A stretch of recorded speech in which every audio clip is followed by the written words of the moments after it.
welcome back to my channel, the best place to be wherever you are on your wealth journey right now. Today I want to talk about 3 easy and effective ways to save money. But before I do that, I will say, guys, that if you're interested in more videos on personal finance, mindset and wealth creation, do subscribe to my channel just underneath this video for plenty more just like this one. I'll also pop a disclaimer in here because we're talking about money today, so this is not financial advice, guys. I'm not a financial advisor. If you do need financial advice, I suggest that you do speak to your specialist person. This video is education only. What I will say though is that everything I'm about to tell you about is stuff that I'm personally doing myself at the moment, so I'm speaking from my own experience. So saving, it's the S in our acronym Basic Wealth then, which is budgeting, annihilating debt, saving, investing and compounding. Saving is a really important part of our wealth journey. It gives us a sense of achievement once we've actually managed to save something up, and it also gives us a much greater sense of security knowing that we've got money in the bank to fall back on if we need it. And I will say, guys, that if you're the sort of person that does just put everything on a credit card and goes on holiday with debt and so on, that's okay, because I'm guessing that one of the reasons you're here is to try and change your ways. So I'd like to say well done to you for taking that first step and recognising that you need to change something. Now, before you save anything, I really want you guys to think about what your why is. Why do you want to save up? Is it for a specific event like the wedding or the holiday that we talked about? Is it for something like Christmas? She says on the hottest day of the year, it's like 31 degrees out there and I've got my fan because it's too hot. Are you saving for anything else, like deposit for a house? Maybe it's an emergency fund that you're wanting. Maybe it's to give yourself a good sense of satisfaction that you can actually save money. Maybe it's something you've not done before, so you want to actually prove to yourself that you can do it. Whatever your why is, write it down, keep it in mind, because that will help you when you're actually saving. It will help to spur you on. I'm curious as well, what are you guys saving up for? Drop me a comment just underneath this video and let me know what it is that you're saving for. And just in case you're curious, I personally am saving up to get my garden redone at the moment, so that's what I'm saving for, among other things. So how do we go about saving then? Well, I want to start by talking about bank savings. Now, in the past, I've said that bank savings might not necessarily be the best idea, but for this, I'd like to take a leaf out of Dave Ramsey's book. And if anybody has read Dave Ramsey's book, it really is very good. Total Money Makeover. And this is what helped me to get through my debt situation that I had before. And it's a really, really good way of working. And one of the things that Dave recommends is that you should save up £1,000 in the bank. So that's what I recommend everybody to do, is to save £1,000 as an emergency fund. Because if you have £1,000 saved in the bank, you can immediately feel very safe and secure knowing that that money is there to fall back on should you need it. So if an emergency happens, let's say your roof starts leaking and you have to pay someone to come out and fix it, or I don't know, your dog has an accident and needs very expensive vet bills to be paid, and you're able to use that money to tide you over before your insurance kicks in. It's those kinds of things that you want to use your emergency fund for.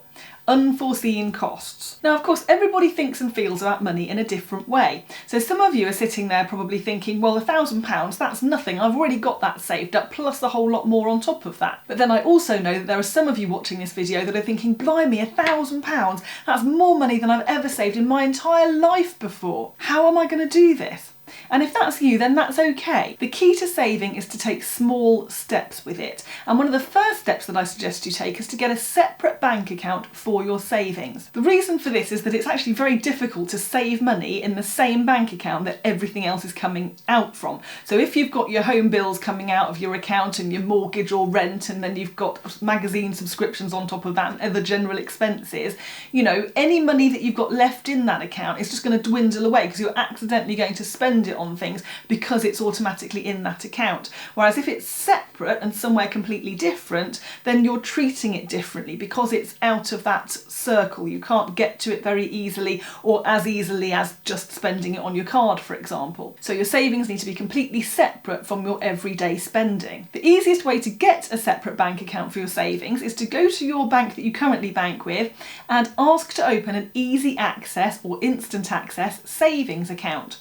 Now, easy access, instant access, they're kind of interchangeable terms for the same thing. It's basically a savings account where you can take your money straight out at any time without being penalised. Some banks also have what they call regular saver accounts, but as the name implies, you have to regularly save into those, and normally it's for a certain period of time. So it might be 12 months, for example, and if you saved for 12 months, you wouldn't really be able to touch the money within that 12 months, otherwise you'd be penalised. Now, obviously that's not brilliant if you're doing an emergency fund, because let's say you save for 6 months, you've got £500 saved, but suddenly you need access to it because something's happened, you can't get that necessarily with your regular saver, or certainly not as easily as you can with your instant access saving account. So go for the instant access or easy access one, find out from your bank. It's very, very easy to apply for these online with your bank that you currently bank with. Drop onto their website and have a look, just tap in where it says savings and all the different accounts will come up and you'll see the ones that I'm talking about. The good thing as well about getting your easy access account alongside your regular account from the same bank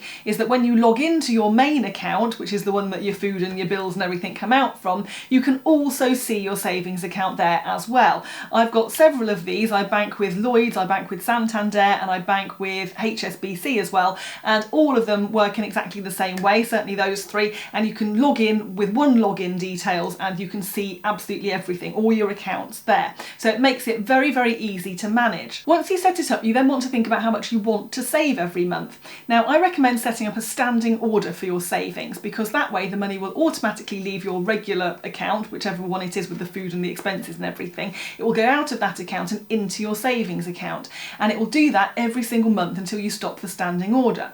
And that's a good idea because it's money that you won't necessarily miss. It's money that you probably otherwise just spend on coffees or something, you know, if you're out and about. So set that standing order up then for that minimum amount. It might be £10, it might be £25, 50 quid, £100, and obviously if you've got a lot more money than that, then just add a zero to any of those figures. Put in an amount that you're not going to miss every single month. Now, the good thing about a standing order is that it automatically happens, so every single month you're automatically saving. You don't even have to remember to do it because it will do it for you. And once you've got that minimum set up, you can then look at overpaying the account. So by overpaying, that's just taking any extra surplus income that you might have from somewhere and putting it into the savings account. So it might be that you take a look at your home bills, which I talked about in this video just up here, see what reductions you can make, and then any reductions in outgoings that you can make there, add those into your savings so that you're actually saving that money. You're not just automatically spending it on stuff. It's also a really good idea when you're starting to set yourself a monetary goal for your savings.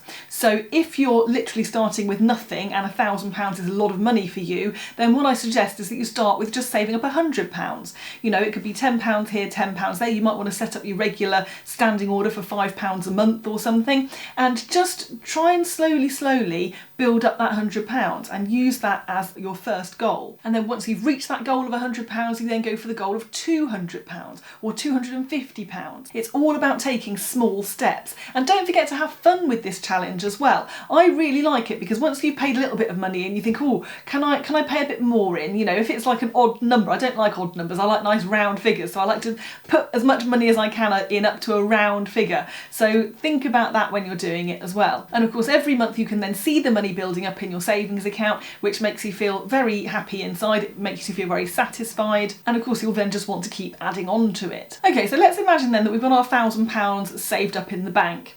What next? Because of course there's a problem with conventional banking, which I have talked about before, which is that the interest rates are incredibly low. Even on a good savings account at the moment, you're getting 0.01% interest on the money that you keep in the bank. And what that means, 0.01%, is that if you have £1,000 saved up in your bank account, at the end of the year, you will have £1,000 and 10 pence. That 10 pence is the only interest you're earning on that money. So obviously you don't want to have vast amounts of money in the bank because it's not going to be earning you any interest really at all. So what else can we do? Well, I would say that your next course of action would be to have a look at getting an ISA, an individual savings account. The main benefit of an ISA is that any interest you make on them is tax-free when you withdraw it. So let's say you have £10,000 in an ISA, and let's say that that £10,000 has generated £400 of interest, which has been added on. So technically you could withdraw £10,400. The 400, if that was in a normal bank account, would be taxed at income tax level. But because it's in an ISA, the £400 is tax-free. So you don't need to pay any tax on the £400 extra that you take out in that example. The two common forms of ISA are the cash ISA and the stocks and shares ISA. The cash ISA, whilst having marginally better interest rates probably than your bank would, is still just that, it's still just cash sitting there. Whereas your stocks and shares ISA is a bit more dynamic because the money that you put in is actually invested by someone called a fund manager, and it's invested, as the name suggests, in stocks and shares. Now, I like a stocks and shares ISA because I feel that it bridges the gap between savings and investments in a very easy way. Everybody can understand it and it's seen as relatively relatively safe form of investment because it's managed for you. But you do also have to remember that if the bottom falls out of the marketplace, as it has done recently with COVID, that your ISA would probably take a hit. So therefore you want to look at your stocks and shares ISA as a long-term savings vehicle. It's not just a short-term thing. You don't want to be putting it in there for a year or less and then taking the money out. You know, this is a long-term thing. You don't want to dip into it if you can help it, because over time the peaks and troughs of the marketplace will level out. Now in this tax year, 2020 to 2021, you can currently invest £20,000 into an ISA, and you can split that. It could be, some of it could go into the stocks and shares ISA, some of it could go into the cash ISA if you wanted to, or you could put the whole lot in the stocks and shares ISA. Now your ISA, just like with the savings account with the bank that we just talked about, you want to be doing exactly the same thing. Set up a standing order that will go out every single month into your ISA so that you don't have to even think about it. It just goes off and that's that. Now with an ISA, it's a little bit harder to get the money out in that you have to normally write to them or let them know that you want to withdraw the money, and then they'll then send it to you within a few days, and it does only take a few days to come through, but it's not instant access like the bank account is instant access. So just to give you an idea of how something small can turn into something much bigger, I started investing in my ISA at the back end of 2014, just before my birthday that year, and we're now 5.5 years later, and £150 per month. I've saved about £11,500 in that ISA, including the interest. So even saving small amounts can be really, really helpful in the long run, as long as you don't touch it. The third way of saving that I wanted to talk about was for people with a main residence mortgage. So if you've got a main residence mortgage, it's probably going to be one of your goals at some point to pay it off and live mortgage free. So obviously it's a really nice idea if you can to actually overpay your mortgage. Now the way that I see my main residence is that it's like a big piggy bank for me, and every single month I'm paying my mortgage payment, which is comprised of the interest on the amount I'm borrowing, but also a part of the capital, because my mortgage is repayment. So I'm paying back part of the capital. It's about £780 per month in capital that I'm currently paying on my house, and I know that over time it will accrue so that eventually I won't have any mortgage whatsoever. But if I want to speed that process up, then I want to overpay the mortgage. And I would say that now is a brilliant time to be overpaying your mortgage, because interest rates are incredibly low at the moment, which means that you haven't got to worry about, you know, all of your money going into the property. Because let's say, for example, my main residence mortgage is 1.98% interest and it's costing me £1,300 per month. But let's say that the interest rate went up by 1% to 2.98%, for example. My mortgage payments would go from £1,300 to £1,470. So I'm having to pay an extra £170 in interest just because the interest rates have changed. So now I've obviously got more money coming in, so I can actually use that £170, for example, to overpay my mortgage and just bring it down a little bit. And if you make small changes and small savings like that, that will really, really help you in the long run. It means that if the interest rates do rise, because I've made all the overpayments, I've now got less mortgage to actually pay the interest on, if that makes sense. So that's why when interest rates are low, it's a brilliant time to be overpaying your mortgage and getting that sorted out. Now, obviously, the thing about overpaying your mortgage is that the money is then stuck in the house and it's very difficult indeed to get it out. Now, you can do it because you can go to your existing lender and ask them for what we call a further advance, or you can actually remortgage the property with a different lender completely and take some money out that way. But obviously that's going to cost you a little bit of money as well, so you need to kind of weigh up the cost of that. And if your long-term goal is to be mortgage free totally, then you probably don't want to be taking money out of the house anyway. But in terms of good long-term savings goals, this one is definitely there on the list, which is why I've included it here. The other thing to bear in mind as well is early repayment charges. Now, most lenders will charge you a penalty if you overpay your mortgage by more than a certain amount. But having said that, most lenders will also allow you to overpay 10% of the mortgage balance per year without incurring a penalty. But I do suggest that you reread your mortgage terms and conditions before you overpay your mortgage. So I hope that's helpful, guys. Do give me a thumbs up underneath this video if you enjoyed this, and don't forget to tell me what you're saving up for. Have a watch of these two videos up next because they will definitely help you on your wealth journey. Subscribe if you haven't done that yet already as well. And thanks ever so much for watching, guys. Do stay safe in the meantime, and I will see you in the next one.